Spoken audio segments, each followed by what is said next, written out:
அதாவது டையா இருந்தாலும் இந்த மேட்சை பொறுத்த வரைக்கும் ஸ்ரீலங்கா ஜெயிச்சாங்க, இந்தியா ஜெயிக்கல. எதுக்குங்க? சும்மா பேட்ல பால் பட்டா ஒரு ரன் ஓடணும். கண்டிப்பா அவ்வளவுதான். அவரு அந்த இடத்துல சிக்ஸ் அடிச்சு ஜெயிக்கணுமா? சரி, அக்ரிமெண்ட் என்ன இருக்கணும் சிராஜ் கிட்ட? பாருப்பா, நான் பேட் எடுத்து கொண்டு போய் பால்ல தொடுவேன், நீ ஓடிவா, ரன் அவுட் ஆனா பரவாயில்ல.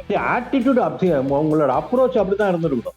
இது வந்து சும்மா தேவையில்லாம என்னமோ லாங் ஆன்ல போய் ஒரு சுத்தறதுக்கு போயிட்டு ரீசன்ட் டைத்துல ஒரு 2 இயர்ஸாவே அவரோட அப்ரோச் இந்த மாதிரி தான் இருக்கு. இன்னைக்கும் பார்த்துட்டு இருக்கோம். இனிமேல் அப்படிதான் பார்க்க போறோம். வேற மாதிரியான ரோஹித் பார்க்கறதுக்கு வாய்ப்பு இல்லைன்னு நினைக்கிறீங்களா?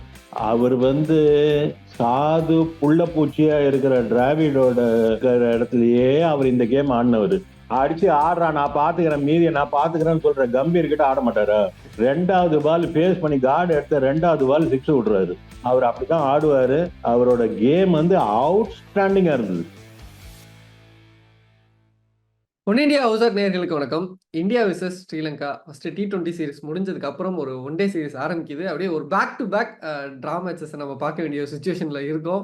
ஸோ யாருமே எதிர்பார்க்கல இந்த ரிசல்ட்டை. ஒரு சீனியர் ஸ்குவாட், ஒரு பெரிய ஸ்குவாட் வந்திருக்கு, ஸ்ரீலங்கா ஒன்றுமே இல்லை அப்படின்னு எல்லாரும் நினச்சிட்டு இருந்தப்போ, இல்லை இது நாங்கள் கொஞ்சம் வேற மாதிரி அப்படின்னு காமிச்சிட்டாங்க அப்படின்னே சொல்லணும். ஸோ இதெல்லாம் பற்றி பேசுறதுக்காக கிரிக்கெட் அனலிஸ்ட் ரமேஷ் நம்மளோட நினைச்சிருக்காரு. சார் வணக்கம் சார். வணக்கம் சந்தோஷ். ஃபர்ஸ்ட் T20 முடிஞ்சப்போ நம்ம சொன்னோம், இல்லை இந்த ஸ்ரீலங்கன் ஸ்குவாட் வந்து நீங்கள் அப்படி நினைக்கிற மாதிரி இல்லை, இவங்க ஒரு நல்ல கேமை கொடுப்பாங்க அப்படின்னு. தொடர்ச்சியாக T20லையுமே பார்த்தோம். ஈவன் தோ அது 3-0 லாஸ் ஆகியிருந்தாலும் அவங்க ஒரு ஃபைட் பேக் கொடுத்தாங்க. இப்போ ஒரு ஒன் டேலையும் இந்த இந்த இந்த மெஸ்ஸுக்கு எப்படி என்ன காரணம் நினைக்கிறீங்க சார்? இது ஒரு மெஸ்ஸுனே சொல்லலாம் கண்டிப்பா இந்தியன் டீமோட. ஆமாம்மா, இதை மிஸ் பண்ணிட்டாங்கன்னு தான் சொல்லணும். ஆக்சுவலா கரெக்டா சொன்னீங்க. கரெக்டான வார்த்தை தான் அது. அதாவது ஒரு சார்ட் ஆஃப் ஒரு காம்ப்ளசன்சி இந்தியன் டீம் கிட்ட தெரிஞ்சுது. அந்த ஆரம்பத்துல வந்து ஒரு செகண்ட் பால்ல ஒரு சிக்ஸ் அடிச்ச ரோஹித் சர்மாவோட இன்னிங்ஸ்ல இருந்து பாத்தீங்கன்னு வச்சுக்கோங்களேன், நீ ஒன்னும் கிடையாது எனக்கு முன்னாடி அப்படிங்கிற மாதிரி ஒரு ஆட்டிடியூட் இருந்த மாதிரி தெரிஞ்சுது. அது கிரிக்கெட்ல எல்லாம் எனி கேம், எந்த ஒரு கேம்லயுமே அந்த மாதிரியான ஒரு ஆட்டிடியூட் வந்து ரொம்ப ரொம்ப நாளைக்கு ஓடாது வண்டி. அது இன்னைக்கு ப்ரூவ் ஆச்சு. இருப்பா, நான் வரேன் பின்னாடி அப்படின்னு அவங்க ப்ரூவ் பண்ண மாதிரி தான் இருந்தது அது. Okay sir. ஃபர்ஸ்ட் பின்னாடி நம்ம பேட்டிங், அதுக்கப்புறம் ரோஹித்தோட ஸ்டார்ட், அதுக்கப்புறம் கடைசியில் சொதப்புன அதெல்லாம் வரதுக்கு முன்னாடி பவுலிங்னு வந்தோன்னா வழக்கம் போல நல்லாவே டீசெண்டாக பவுலிங் பண்ணாங்க. நம்ம ரொம்ப நாளாக பேசிட்டு இருக்கக்கூடிய ஒரு நல்ல விஷயம்லாம் நடந்துச்சு. பேட்ஸ்மேன்ஸ் நிறையா பவுலிங் போட ஆரம்பிக்கிறாங்க சார். இன்னைக்கு ஃபர்ஸ்ட் சூரியகுமார், ரிங்கு, அந்த வரிசையில் இன்னைக்கு கில்ல கூட ட்ரை பண்ணாங்க. ஒரு ஈவெண்டோ அது சரியா போகலைனாலும் பட் அந்த ட்ரை பண்ணாங்க. பட் அந்த விஷயங்கள் எப்படி இருந்துச்சு? நல்ல ஒரு மூவா தான் நான் பாக்குறேன். கம்பீரோட பிரசன்ஸ் நல்லா தெரியுது. அதாவது வெறும்னா ஒரு ஒரு ஒரு வேர்டிக்கல்ல மட்டும் உங்க திறமையை காமிச்சிட்டு உள்ள இருக்க முடியாது. நீங்க வந்து கிரிக்கெட்னு வந்துன்னா அதுல 3 வேர்டிகல்ஸ் உண்டு. பேட்டிங், போலிங் அண்ட் ஃபீல்டிங் 3 உண்டு.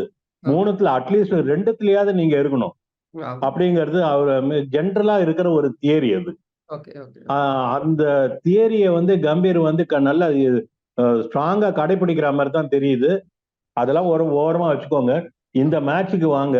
இந்த மேட்சை பொறுத்த வரைக்கும் கையில இருந்த மேட்சுங்க இது. ஆக்சுவலா இந்தியாவுக்கு இது வந்து 70-30 இருந்து ஆரம்பிச்ச மேட்ச். அது இந்தியாவோட ஃபேவரா. இத வந்து என்ன பொறுத்த வரைக்கும் இந்த மேட்சை ஒன் வேர்ட்ல டிஸ்கிரைப் பண்ணோம் அப்படின்னா, ஸ்ரீலங்கா ஜெயிச்சுட்டாங்க, இந்தியா ஜெயிக்கல. இந்தியா தோத்துட்டாங்க நான் சொல்ல மாட்டேன், இந்தியா ஜெயிக்கல. ஜெயிச்சிட்டாங்கன்றதான் சொல்றது கரெக்டா இருக்கும். ஆமா, கரெக்ட். அதாவது டையா இருந்தாலும் இந்த மேட்சை பொறுத்த வரைக்கும் ஸ்ரீலங்கா ஜெயிச்சாங்க, இந்தியா ஜெயிக்கல. ஓகே சார், அது நம்ம பார்த்தோம். நம்ம இப்போ கௌதம் கம்பீரோட கோச்சிங் தான் பத்தி பேசிட்டு இருந்தோம். இதெல்லாம் பண்றேன். பட் ஆனா அதுதான் செகண்ட் ஹாஃப்ல நமக்கு கொஞ்சம் சின்ன ஒரு இதையும் கொடுத்துச்சு. ஏன்னா பேட்டிங் ஆர்டர் நம்ம எதிர்பார்த்த மாதிரி இல்லை. நிறைய அப்தி ஆர்டர் வந்துச்சு. சரி, ஓகே, அது ஒரு ப்ரொமோஷன் பார்த்தா துபே ரொம்ப லேட்டா வந்தாரு. இந்த சேஞ்சஸ் எப்படி பாக்குறீங்க? இது கொஞ்சம் ஏதாவது டிஸ்டர்ப் பண்ணிருக்கும்னு நினைக்கிறீங்களா? இல்ல, நான் நத்திங் ராங் தான் நான் பாக்குறேன். ஏன்னா நீங்க வாஷிங்டன் சுந்தரமோட வந்து பேட்டிங் எபிலிட்டி நம்மளுக்கு தெரியும். அவர்கிட்ட செஞ்சுரி அடிச்சிருக்கிற ஆளு இன்டர்நேஷனல் கிரிக்கெட்ல. அதனால அவரோட பேட்டிங் எபிலிட்டி தெரியும். அவர் சரியான சான்ஸ் கிடைக்காமலே பின்னாடி உட்காந்து ஒரு சப்ரஸ் பண்ணிட்டு இருக்காங்க. அவர் இப்ப சப்ரஸ் பண்ணப்பட்டிருக்காரு, யாரும் டெலிபரேட்டா பண்ணல. அந்த மாதிரி அவரோட சிச்சுவேஷன் அந்த மாதிரி ஆயிருக்கு. அவருக்கு ஒரு எக்ஸ்போஷர் கொடுத்ததுங்கிறது நல்லதுதான் அது. ஆனா அவர் யூஸ் பண்ணிக்கல. நம்ம சஞ்சு சாம்சனை பத்தி அவ்வளவு பேசுறோம், அவரு சம்பவம் அது நடக்கல. அதே மாதிரி இப்ப எதிர்பார்க்காத டைம்ல பிளேயர் ஆஃப் த மேட்ச் வாங்கிட்டு போனாரு வாஷி. ஆமா. எதிர்பார்க்கிற டைம்ல ஃபெயில் ஆயிட்டாரு. ஓகே. இதுதான் கிரிக்கெட். கண்டிப்பா. இது ஸோ இப்படிதான் நடக்கும். அது ஆமா சார். இன்னைக்கு அவரை ப்ரமோட் பண்ணாங்க. இது வந்து ஆ. கையில இருந்த லட்டு மாதிரி கிடைச்ச ஒரு ஆப்பர்ச்சுனிட்டி. ஓகே. அது இன்னைக்கு வந்து அவர் நின்னு ஆடி பொறுமையா ஆடி பெரிய ஸ்கோர்லாம் ஒண்ணும் கிடையாது. தள்ளி தள்ளி ஆடி இருந்தா கூட நீங்க அடிச்சு முடிச்சுட்டு வந்திருக்கலாம். இது ஆடி ஜெயிச்சு கொடுத்துருந்தான்னு வச்சுக்கோங்களேன். T20ல ஒரு பிளேயர் இந்த மேட்ச் வாங்கிட்டாரு. இன்னைக்கும் ஒரு விக்கெட் எடுத்திருக்காரு. இதை அடிச்சு ஜெயிச்சு கொடுத்துருந்தான்னு வச்சுக்கோங்களேன். இன்வேரியபிளா அவருக்கு தான் வந்து அநேகமா கிடைச்சிருக்கும். அந்த அந்த அந்த சிச்சுவேஷன்ல இருந்து வாஷி அடிச்சு முடிச்சிருந்தாருன்னா, இந்த ஓகே. 2 பிளேயர் அந்த மேட்ச் பேக் டு பேக் வாங்கி பாக்கெட்ல போட்டிருந்தாருன்னு வச்சுக்கோங்க, அவரோட லெவல் வேற மாதிரி போயிருக்கும். ஓகே. இதுதான் ஒரு ஆப்பர்ச்சுனிட்டி கிடைக்கிறத யூஸ் பண்ணணுங்கிறது. என்னை பொறுத்த வரைக்கும் வாஷி விட்டுட்டாருன்னு தான் நான் சொல்லுவேன். வாஷி விட்டுட்டாரு. இன்னொருத்தர் வந்து சிவம் துபே. அவர் வந்து கடைசியில வந்தாலும் குரூஷியலான ரன்ஸ் அடிச்சுட்டு இருந்தாரு. ஈவன் விக்கெட்லாம் போயிட்டதுக்கு அப்புறம் சிவம் துபே தான் லாஸ்ட் மேன் இருக்காரு ஒரே ஹோப்ன்றப்போ நல்ல ஷாட்ஸ் பார்த்தோம். 2, 3 6 அடிச்சாரு, 4 அடிச்சாரு. அவ்வளோ க்ளோஸா வந்துட்டு அந்த லாஸ்ட் ஒரு ரன்ல மிஸ் பண்ணதை எப்படி பாக்குறீங்க? இல்ல அது ஹேப்பன்ஸ் சந்தோஷ். அது மாதிரிலாம் நடக்கிற கேஸ் தான். நீ வந்து அவ்வளவு தூரம் கொண்டு வந்தார்ல, அவ்வளவுதான் நீங்க பாக்கணும். நீங்க அவரோட பேட்டிங் ஆர்டர்ல இருந்து அவர் இறக்குறீங்க நீங்க. அதுக்கப்புறமா மேல வந்து அவருக்கு ஒரு மாதிரி அது ஒரு அன்ரெகனைஸ்டு பேட்ஸ்மேன் அதர் எண்ட்ல வச்சுட்டு அவர் ஆடுறாரு. அவருக்கு ஒரு மோட்டிவேஷன் லெவல்ங்கிறது 100% அவர் மேல இருக்கு. நான் ஒரு 50-60% வச்சுக்கிறேன், நீ மீதி 30-40% நீ பாத்துக்கோ அப்படின்னு சொல்ற மாதிரி ஆள் இல்ல. அதர் எண்ட்ல இருக்கிற ஆள் பாத்தீங்கன்னா, நீங்க பாத்தீங்கல்ல கடைசியில சர்தார் வந்து ஆடின ஆட்டத்தை. எதுக்குங்க சும்மா பேட்ல பால் பட்டா ஒரு ரன் ஓடணும். கண்டிப்பா அவ்வளவுதான். அவரு அந்த இடத்துல 6 அடிச்சு ஜெயிக்கணுமா? இல்ல இந்த இன்ஸ்ட்ரக்ஷன்ஸ்லாம் கண்டிப்பா இருந்திருக்குமே. ஜஸ்ட் 1 ரன்ன்றப்போ பேட்ல பட்டா போதும்னு. ஏன் ஷாட்டுக்கு போறாங்க? பட்டா போதுங்க. பேட்ட போய் பால் மேல வச்சா போதும். அக்ரிமெண்ட் என்ன இருக்கணும் சிராஜ் கிட்ட? பாருப்பா, நான் பேட்டை எடுத்து கொண்டு போய் பால்ல தொடுவேன், நீ ஓடிவா. ரன் அவுட் ஆனா பரவாயில்ல. ஆட்டிடியூட் உங்களோட அப்ரோச் அப்படிதான் இருந்திருக்கணும். ரன் அவுட் ஆகிட்டோம்னு வச்சுக்கோங்களேன், ஒழிஞ்சு போகும். ஏன்னா அவனுக்கு 50%, உங்களுக்கு 50%. நீங்க சான்ஸ் கொடுத்து பாக்குறீங்க அப்படின்னு எடுத்துக்கலாம். ஆனா இது வந்து சும்மா தேவையில்லாம என்னமோ லாங் ஆன்ல போய் ஒரு சுத்துறதுக்கு போயிட்டு இதெல்லாம் இந்த மாதிரி ஏரியாஸ் எல்லாம் கம்பீர் பேசிதான் ஆகணும். கண்டிப்பா கண்டிப்பா. எதுக்கு சொல்ல வந்தேன்னா, நீங்க இவர் துபே பத்தி பேசுனீங்க. அவ்வளவு தூரம் கொண்டு வந்து கொடுத்துட்டாரு. ஒரு ரன்னு தானேங்க, இன்னும் ஒரு விக்கெட் இருக்குல்ல. அந்த ஒரு விக்கெட் இன்டர்நேஷனல் கிரிக்கெட்டர் தானே. அது துபே உள்ள போகும்போது அவர் வந்து ரொம்ப வருத்தப்பட்ட போல. கமான் யார், 1 ரன் தானே அவர் பண்ணிடுவாங்க அப்படிங்கிற மாதிரி தான் போனார் உள்ள போறது பார்த்தா. பட் இந்த மாதிரி ஒரு முடிவுக்கு வரும் இந்த மேட்ச் அப்படிங்கறது அவரும் நினைச்சிருக்க மாட்டாரு, நம்மளும் நினைச்சிருக்க மாட்டோம். கண்டிப்பா கண்டிப்பா. ஸோ அதுக்குள்ள இந்த ஒரு மெஸ் பண்ணதை தாண்டி பேச வேண்டிய விஷயங்கள்லாம் 2, 3 விஷயங்கள் கவனிக்க வேண்டியது. ரோஹித் சர்மா ரீசன்ட் டயத்துல ஒரு 2 இயர்ஸாவே அவரோட அப்ரோச் இந்த மாதிரி தான் இருக்கு. இன்னைக்கும் பார்த்துட்டு இருக்கோம். இனிமேல் அப்படிதான் பார்க்க போறோமா? வேற மாதிரியான ரோஹித் பார்க்கறதுக்கு வாய்ப்பு இல்லைன்னு நினைக்கிறீங்களா? அவர் வந்து சாது புள்ள பூச்சியா இருக்கிற டிராவிடோட கோச்சா இருக்கிற இடத்துலயே அவர் இந்த கேம் ஆடினவர். அடிச்சு ஆடுறான், நான் பாத்துக்கிறேன், மீதியை நான் பாத்துக்கிறேன்னு சொல்ற கம்பீர் கிட்ட ஆட மாட்டாரா? 2வது பால் பேஸ் பண்ணி கார்டு எடுத்த 2வது பால் 6 விடுறாரு. அவர் அப்படிதான் ஆடுவாரு. அவரோட கேம் வந்து அவுட்ஸ்டாண்டிங்கா இருந்தது. சூப்பரா ஆடினாரு என்ன கேட்டா. கொஞ்சம் என்ன ஒரே ஒருன்னா, அந்த 50 அடிச்சதுக்கு அப்புறம் டக்குன்னு அவர் மனசுக்குள்ள 100ங்கிற ஒரு 3 எழுத்து 3 இலக்கம் அவர் மனசுக்குள்ள ஏறிடுச்சு. அதை அடிச்சிடணும் அப்படின்னு சொல்லிட்டு திடீர்னு தள்ளி தள்ளி ஆட ஆரம்பிச்சாரு. அவருடைய அது வரைக்கும் 50 வரைக்கும் ஆடின கேம் இல்ல. 50க்கு அப்புறம் திடீர்னு பார்த்தா அவரு சடனா உள்ள போயிட்டாரு. கொஞ்சம் மெதுவா தட்டி தட்டி ஆடுற மாதிரி ஆடினாரு. அதுல கொஞ்சம் ஒரு மாதிரி லாக் ஆயிட்டாரு. அப்படிதான் நான் சொல்லுவேன். அது வேண்டாம். அவரோட கேம் அவர் ஆடினா போதும். அவர் ஆடினா 100 அடிக்கிறாரு. இனிமேலாம் 100 அடிச்சுதான் அவர் ப்ரூவ் பண்ணுங்கிற அவசியம் இல்லை. பட் இந்த மேட்சை பொறுத்த வரைக்கும் அவருக்கு திடீர்னு ஒரு சடனா ஒரு காட் இன்டு எ ஷெல். அது வந்து தேவையில்லைங்கிறது என்னுடைய அபிப்பிராயம். ஓகே. இன்னொருத்தர பத்தி பேசணும்னா, அக்ஷர் பட்டேல். ஜடேஜா இருக்கும்போதே அவருக்கான ரீப்ளேஸ்மெண்ட்டா அவர் ஷைன் பண்ணி அத நம்ம T20 வேர்ல்டு கப்ல பார்த்தோம்.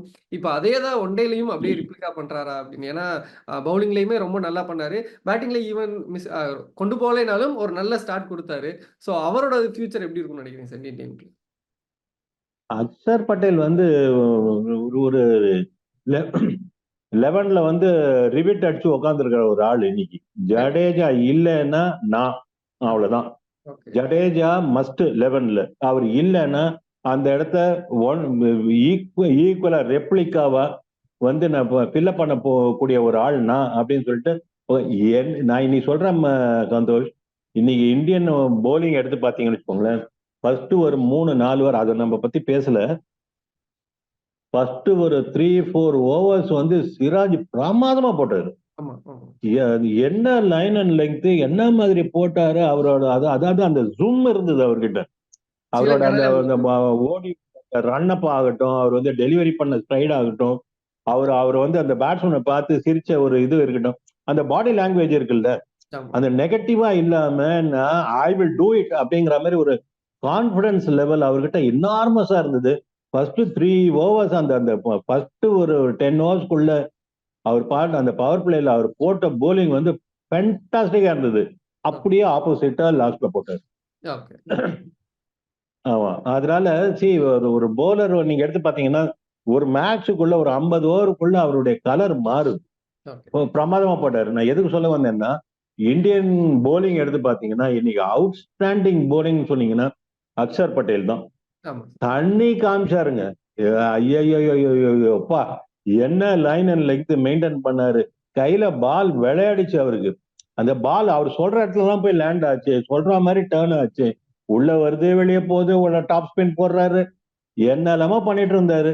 ஓகே. வருத்தப்பட வேண்டிய ஒரு விஷயம் என்ன தெரியுமா? சொல்லாம இருக்க வழியில இந்த விக்கெட்ல இந்த மாதிரி அந்த கிரிப் இருக்கிற ஒரு விக்கெட்ல ஒரு அஸ்வின் மாதிரி ஒரு போலர் இல்லைங்கிறது ரொம்ப இன்னைக்கு நல்லா தெரிஞ்சுது. அது அந்த மாதிரியான ஒரு ஆஃப் ஸ்பின்னர் இல்லைங்கிறது. ஓகே. வாஷின் வித் டியூ ரெஸ்பெக்ட் வாஷின் பிரமாதமா போட்டாரு. ஆமா. ரொம்ப நல்லா போட்டாரு. ரன்ஸ் போச்சே தவிர எங்கேயோ ஆடுறாங்க, எங்கேயோ எடுத்துன்னு போச்சு, பின்னாடி ரிவர்ஸ் ஸ்வீப்லாம் ஐ மீன் ஸ்கூப் ஷாட்ல எல்லாம் போச்சு, அப்படிலாம் போச்சே தவிர ரன்ஸ் போச்சே தவிர ரொம்ப நல்லா போட்டாரு. பட் என்ன ப்ராப்ளம் அவர்கிட்டன்னா வெரைட்டிஸ் அவர்கிட்ட இல்ல. ஓகே. இந்த வலலேகே வந்து ஒரு பெரிய அசட்டு ஸ்ரீலங்காவுக்கு வந்து சேர்ந்திருக்காரு. கண்டிப்பா. 21 வயசு பையன். என்ன கமிட்மெண்ட்டுங்க அந்த பையன்கிட்ட. கண்டிப்பா. என்ன மாதிரி, அதாவது இந்த கை ஹூ ஒர்க்ஸ் ஹார்ட். கண்டிப்பா. உழைக்கிற ஒரு மனுஷனா என் கண்ணுக்கு தெரியறாரு அவரு. அது வந்தோம், எனக்கு ஒரு சான்ஸ் கிடைச்சது, கொஞ்ச நாளுக்கு அனுபவிப்போம், போயிடலாம் அப்படிங்கிற மாதிரி இல்ல. அந்த பையனோட ஆட்டிடியூட் நீங்க பாத்தீங்கன்னா he has come to stay அப்படிதான் தோணுது. ஓகே. அந்த மாதிரி ஒரு ஆளு உள்ள வந்த உடனே he was out of என்ன சொல்லலாம், ஃபிஷ் அவுட் ஆஃப் வாட்டர்னு சொல்லுவாங்கல்ல, ஆமா. அந்த மீனை தூக்கி தண்ணியில இருந்து வெளியே போட்டா ஒரு துளி அந்த மாதிரி இருந்தாரு. அந்த மாதிரி சமயத்துல ஒரு அஸ்வின் மாதிரி நான் திருப்பி அஸ்வினை பத்தி பேசுறேன்னு யாரும் தப்பா நினைக்க வேண்டாம். நான் எதுக்காக சொல்றேன்னா, ஒரு ஆஃப் ஸ்பின்னர் ஒரு இந்த மாதிரி லெஃப்ட் பேட்ஸ்மேன் கிட்ட ஓகே. அந்த அந்த அந்த ஒரு ஆஃப் ஸ்பின்னர் போடுறதை எப்படி எக்ஸ்ப்ளாய்ட் பண்ணலாம் அப்படிங்கிறதுக்கு இந்தியால இருக்கிற ஒரு ஆஃப் ஸ்பின்னரை பத்தி நான் பேசுறேன், அவ்வளவுதான். வேற ஒண்ணும் இல்லை. ஓகே. அஸ்வின் மேல தனிப்பட்ட காதல்லாம் அப்படிலாம் இல்லை. நான் சொல்றேன். ஆனா வாஷியை பொறுத்த வரைக்கும் சில ட்ரிக்ஸ் ஆஃப் த ட்ரேடுன்னு சொல்லுவாங்கல்ல, இது வந்து ஒரு ஆஃப் ஸ்பின்னர் வந்து சில விஷயங்கள் அடிஷனலா இன்னைக்கு வந்து வெறும் ஒரு ஆஃப் ஸ்பின் மட்டும் போட்டு வாழ்க்கையை ஓட்ட முடியாது. ஓகே. ஓகே. இவர் போட்டது பூரா அவர் ஆஃப் ஸ்பின் தடவுறாரு, நல்லா தெரியுது. ஆஃப் ஸ்பின் தடவுறாருன்னு தெரியுது, ஆஃப் ஸ்பின்னே போட்டுட்டு இருக்காரு. கரெக்ட் தான். ஓவரா ஒரு காலத்துல நீங்க பாத்தீங்கன்னா இந்த மாதிரி போலிங் தான் கரெக்ட். ஆனா இன்னைக்கு அப்படி இல்ல. நீங்க ஆஃப் ஸ்பின் போட்டுட்டே இருக்கீங்க, அவர் ஏமாந்துட்டே இருக்காரு. ஆஃப் ஸ்பின் எதிர்பார்த்துட்டு இருக்கும் போது நீங்க வேற ஏதாவது ஒண்ணு பசில் பண்ற மாதிரி கொடுத்தாதான் அவர் கன்ஃபியூஸ் ஆவாரு. வந்த ஒரு கிட்டத்தட்ட ஒரு 10-15 நிமிஷம் அவர் ஒரு பிச்சிலேயே இல்ல வலலேகே. ஆனா அவர் 50 அடிக்க விட்டீங்க. அது வந்து இந்தியன் போலிங்கோட இருந்த ஒரு ஓட்டையா தான் நான் பாக்குறேன். Okay sir. ஸோ இந்தியால ஹியர் அண்ட் தேர் சில பாசிட்டிவ் விஷயங்கள் இருந்தாலும், கவனிக்கப்பட வேண்டிய ஏரியாஸும் இருக்கு அப்படின்றது தான் இந்த மேட்சோட ரிசல்ட்லேருந்து நமக்கு தெரிய வருது. ஸோ கௌதம் கம்பீர் இந்த ரிசல்ட்டை எப்படி எடுத்துக்க போறாரு, கொஞ்சம் கிரிப்பா தான் பார்க்க முடிஞ்சுச்சு கடைசியில. அடுத்தடுத்த மேட்சோட ரிசல்ட்லாம் எப்படி வருது அப்படின்றதெல்லாம் பொறுத்திருந்து பார்க்கலாம் sir. Thank you sir. Thank you so much sir. Thank you. Thank you Santhosh.